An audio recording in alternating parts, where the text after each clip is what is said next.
क्योंकि जो एक्स है वो वाई के इक्वल है, इसलिए जो असी एक्स लिया उही असी वाई लैना है। जो साई वन फाई वन है वो इनीशियल फेज है, ਇਹ तो ਤੁਹਾਨੂੰ पता है क्योंकि ਅਸੀਂ इस तरीके ਨਾਲ ਉਹਦਾ सोल्यूशन ਜਿਹੜਾ ਉਹ ਲਿਖਦੇ ਹਾਂ। ਉਸ ਤੋਂ ਬਾਅਦ नॉर्मल मोड ਦੇ ਲਈ क्योंकि एक्स ਜਿਹੜਾ है ਉਹ ਤੁਹਾਡੇ ਕੋਲ एक्स प्लस वाई ਹੁੰਦਾ है, तो इस ਲਈ ਇਹ पूरी चीज़ प्लस यही वाली सेम चीज़, क्योंकि एक्स वाई दोनों इक्वल हैगे ने। इन अदर वर्ड्स तुसीं इहनूं इस तरह भी लिख सकते हो कि एक्स प्लस एक्स फिर इहनूं इक्वल लिख लो 2x की, तो फिर एक्स की जगह तो यदी वैल्यू फिल कर दो a1 cos ω1t minus phi 1। तो इस तरह तुहाडे कोल एक्स की वैल्यू आ जाएगी।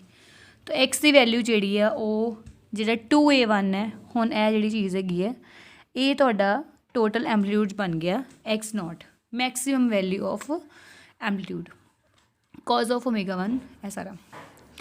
उस तो बाद हाँ ये चीज़ मैं तुहानूं ऑलरेडी दस दी है कि 2a1 जिहड़ा है वो मैक्सीमम वैल्यू ऑफ एक्स हैगी है, और जो नॉर्मल कोआर्डिनेट है वो जिहड़ा इन फेस मोड है असीं उहदे लई सारा कुछ है कर रहे हैं। हुण असीं आउट ऑफ फेस मोड की गल करते हैं। अगर आउट ऑफ फेस मोड है तो इसदा मतलब है कि सिर्फ वाई मोड जिहड़ा है वो प्रेजेंट हैगा। अगर वाई प्रेजेंट है तो इसदा मतलब की है कि एक्स जिहड़ा वो एबसेंट होएगा, ठीक है। अगर एक्स जिहड़ा वो एबसेंट हैगा मतलब एक्स की वैल्यू 0 है, क्योंकि देखो असीं मोड्स कल उस दिन किए थे कि जिवें सपोज तुहाडे कोल दो पेंडुलम्स है, इन फेस मोड का मतलब ये है कि दोनों एक साइड ते ही जा रहे हैं इस तरीके नाल, तो दोनों मतलब इस तरह जा रहे हैं। जो आउट ऑफ फेस मोड है वो ये सीगा कि दोनों या तो क्लोज जा रहे या फिर अपार्ट जा रहे, मतलब इस तरीके नाल जिहड़ियां उहदी वाइब्रेशनस है वो हो रही ने।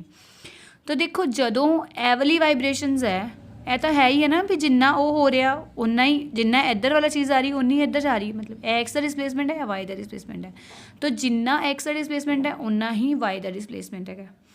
पर जो असीं गल करते हैं आउट ऑफ फेस मोड की, वो यह है कि यह चीज़ इधर इस तरह जा रही है, तो जिन्ना एक्स इधर है उन्ना ही वाई, मतलब ए वाली चीज़ जिन्नी इधर हैगी है उन्नी ही ए वाली चीज़ इधर हैगी है। तो एक्स वाई की मोशन जी इस तरीके नाल हो रही है। तो हुण इहदे विच ये है कि मैक्सिमम वैल्यूज़ ये तो हैगा ना। हुण देखो एक्स की एक्स प्लस वाई 0 है, एक तो मतलब है पता कि एक्स की वैल्यू माइनस ऑफ वाई है, इस जी मैक्सिमम वैल्यू है वो सेम मैग्नीट्यूड की मतलब a2 की बट ओपोजिट इन डायरैक्शन होएगी। मैक्सिमम वैल्यूज़ तो सेम ने। देखो ना एम्पलीट्यूड जिहड़ा है जिवें हुण ए जिवें मान लो कि मेरे कोल मैं बनानी हाँ जिवें ए देख लो कि साडे कोल दो पेंडुलम्स ने। हुण ए वाला पेंडुलम थोड़ा इधर नूं गया, ए वाला जिहड़ा थोड़ा इधर नूं गया। हुण इस चीज़ नूं असीं एम्पलीट्यूड बोलते हैं, मैक्सिमम जिहड़ा इधर जा रहा है। हुण ए दोनों हैगे तो सेम ही है, अगर ए A2 है तो ए वाला भी A2 है बट इन ओपोजिट डायरैक्शन। ए इस तरफ नूं जा रहा है, ए वाला जिहड़ा इस तरफ नूं जा रहा है। यही तो out of face mode the, out of face mode यही है ना तुहाडा। तो अगर एक्स जिहड़ा तुहाडा ए वाला होएगा तो वाई जिहड़ा वो की होएगा माइनस ऑफ एक्स, यानी कि ए सारे दा माइनस A2 ए वाला सारा कुछ आ गया। हुण वाई की हुंदा एक्स माइनस वाई, एक्स की वैल्यू इत्थे फिल करो, माइनस ऑफ वाई की वैल्यू फिल करो। जो तुम माइनस इत्थे करोगे तो ए वाला माइनस इत्थे कैंसल हो जाएगा, तो प्लस ओवरऑल ऐड ही होंगे, तो 2a2 ए वाला जो सारा तुहाडे कोल आ जाएगा। सिमिलरली जिवें असीं इस पूरी चीज़ नूं एक्स नॉट लिखिया सी, एक्स मोड दे विच इहनूं असीं वाई नॉट लिख रहे हैं वाई मोड दे विच, तो ए वाला। सो जर्नल एक्सप्रैशन जिहड़ा है वो हुण असीं जर्नल एक्सप्रैशन निकालना है, मतलब स्मॉल एक्स ते स्मॉल वाई की वैल्यू निकालनी।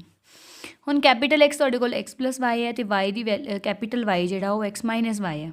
तो अगर असीं कैपीटल एक्स निकालना होगा तो दोवां नूं ऐड करांगे बाई 2, जिवें वेरीएबल सैपरेबल मैथड जिहड़ा आपां मतलब करदे हां भी ये असीं वाई नूं जिहड़ा है वो आपां खत्म कर देना। अगर असीं एक्स लेना चाहते हैं तो वाई दोवां विच किस तरह खत्म हो सकदा, दोवां नूं ऐड करोगे तो ये चीज़ कैंसल हो जाएगी, इसलिए असीं ऐड कीता है। सिमिलरली अगर असीं वाई की वैल्यू निकालना चाहते हैं तो दोवां नूं माइनस करांगे सो दैट कि साडा एक्स जिहड़ा वो कैंसल हो जाए।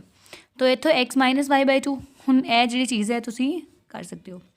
उस तो बाद 1/2 एक्स प्लस ए पूरी चीज़ वाई। सिमिलरली ये 1/2 एक्स माइनस वाई, ये जी चीज़ है तुहाडे कोल आ जाएगी, क्योंकि ट्वाइस है तो 2 नाल 2 जिहड़ा वो कैंसल हो जाएगा। हुण ये भी देखो सकते हो तुसीं 2 जिहड़ा कॉमन निकल गया तो 2 नाल 2 कैंसल, तो साडे कोल सिर्फ अंदर वाली टर्म ही बचेगी a1 कॉस ए वाली प्लस a2 कॉस ए वाली, ठीक है। सिमिलरली वाई जिहड़ा है वो ए वाला मतलब a1 cos ω1t minus y1 minus. हुण देखो इन्हां दोवां विच मतलब बहुत ईजी आर्टिकल्स है, प्लस या माइनस सिर्फ फर्क जिहड़ा है ਉਹ ਸਾਡੇ ਕੋਲ ਇੱਥੇ ਹੈਗਾ ਹੈ। ਤੋ ਜਿਹੜੀਆਂ ਇਹ ਵਾਲੀਆਂ ਇਕੁਏਸ਼ਨਸ ਨੇ, ਇਹ ਦੋ ਇਕੁਏਸ਼ਨਸ ਮਤਲਬ ਸਮਾਲ ਐਕਸ ਅਤੇ ਸਮਾਲ ਵਾਈ ਦੀ ਵੈਲਿਊ ਜਿਹੜੀ ਹੈ, these show that the harmonic motion of the two stiff coupled oscillators can be regarded as the superposition of two normal modes of oscillation। ठीक है ना, एक तरह ਨਾਲ सुपरपोजिशन ही है two normal modes the. this is shown diagrammatically। ਹੁਣ ਤੁਸੀਂ ਦੇਖ ਸਕਦੇ ਹੋ ਕਿ ਇਹ ਦੇਖੋ, ਹੁਣ ਇਹ ਹੈਗਾ ਹੈ ਤੁਹਾਡਾ ਇਨ ਫੇਜ਼ ਮੋਡ, ਮਤਲਬ ਇਹ ਇੱਧਰ ਨੂੰ ਅਤੇ ਇੱਧਰ ਨੂੰ। ਠੀਕ ਹੈ ਨਾ, ਇਹ ਵਾਲੀ ਚੀਜ਼ ਵੀ A1 ਹੈ, ਇਹ ਵਾਲੀ ਚੀਜ਼ ਵੀ A1 ਹੈ, ਅੱਗੇ ਨੂੰ ਜਾ ਰਹੇ ਨੇ। ਪਰ ਇਹ ਵਾਲੀ ਚੀਜ਼ ਇੱਧਰੋਂ X1 ਹੈ ਅਤੇ ਇਹ ਵਾਲੀ ਚੀਜ਼ ਮਤਲਬ ਇੱਧਰੋਂ ਇਹ ਪਿੱਛੇ ਨੂੰ ਜਾ ਰਹੀ ਹੈ। ਠੀਕ ਹੈ ਨਾ, in phase mode plus out of phase mode, ਅਤੇ ਇਹ ਸਿਰਫ X ਨੂੰ ਹੀ ਔਸਲੇਟ ਕਰਾਏਗਾ। ਸਿਮਿਲਰਲੀ ਅਗਰ ਤੁਹਾਡੇ ਕੋਲ X Y ਇਸ ਤਰ੍ਹਾਂ ਹੀ ਸੇਮ ਮਤਲਬ ਉਹੀ ਸੇਮ ਚੀਜ਼ ਹੈਗੀ ਹੈ, ਇੱਧਰੋਂ ਇੱਧਰ ਨੂੰ ਜਾ ਰਿਹਾ ਹੈ ਅਤੇ ਇੱਧਰੋਂ ਇੱਧਰ ਨੂੰ ਜਾ ਰਿਹਾ ਹੈ ਨਾ, X ਇੱਧਰ ਨੂੰ ਅਤੇ ਇਹ ਵਾਲੀ ਚੀਜ਼ ਇੱਧਰ ਨੂੰ ਹੈ, ਤਾਂ ਉਸ ਟਾਈਮ 'ਤੇ X 0 ਹੋ ਜਾਏਗਾ, Y ਦੀ ਵੈਲਿਊ ਹੈ। ਤਾਂ ਮਤਲਬ ਇਹ ਹੈ ਕਿ ਇਹਦੇ ਵਿੱਚ ਤੁਸੀਂ ਦੇਖਦੇ ਹੋ ਸਿਰਫ X ਮੋਡ ਪ੍ਰੈਜ਼ੈਂਟ ਹੈ, ਇਹਦੇ